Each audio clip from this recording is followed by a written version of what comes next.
Ho approntato il presidio permanente che rimarrà qui in piazza davanti alla prefettura di Belluno almeno fino a giovedì, giorno nel quale è stato convocato l'incontro tra il ministro Giorgetti e i due presidenti di regione, Zaia per il Veneto e Cirio per il Piemonte.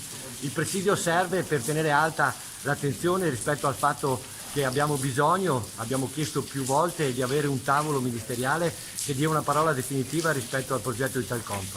Il presidio è in corso anche a Torino sotto la prefettura e noi qui a Belluno vogliamo fare altrettanto perché il governo dia una risposta il più rapida possibile alle richieste che vengono sia da noi che da Torino, che si apra una fase nella quale si decida se il progetto Italcomp è ancora una priorità. Abbiamo avuto la notizia che il vice ministro Todde ha avuto la delega alle crisi, lei è una delle fautrici, la promotrice del progetto, è venuta anche qui in prefettura a Belluno a presentarlo ufficialmente nei mesi scorsi.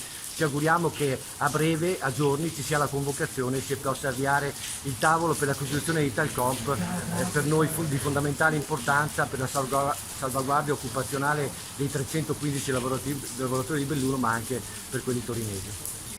E non possiamo assolutamente pensare che qualcuno più in alto di noi non sia intelligente. Secondo me è un atto premeditato di tenerci così, in questo modo. Nadia, lei è una decana non solo di ACC ma anche della rappresentanza sindacale dei lavoratori. Com'è evoluta? Com'è evoluto l'impatto delle crisi sui lavoratori, soprattutto in questi ultimi anni? Guarda, cosa posso dirti? Forse quello che ti ho anche appena detto prima, ci sta abbattendo psicologicamente. È una cosa strana da credere, ma siccome sono tanti anni che stiamo combattendo con questa cosa, all'inizio chiaramente eri pieno di spirito, no? Poi pensavi di averla conquistata, una vittoria. Poi quando ti ritrovavi di nuovo davanti a una situazione, adesso sono lì, che non sanno, ti chiedono domani l'altro, sapete qualcosa, non sapete qualcosa, qualcuno che magari ha già qualche problema schizza un po' di più e è una situazione paradossale. Poi uno pensa anche a una fabbrica aperta che sta lavorando, che abbiamo degli ordini, ti pare paradossale che non possa andare avanti, ma a questo punto probabilmente è proprio così. E la mia paura, sai anche qual è?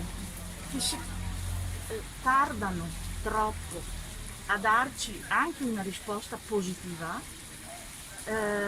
si sia rotto quel tessuto sociale che c'è all'interno di coesione per far andare avanti la fabbrica.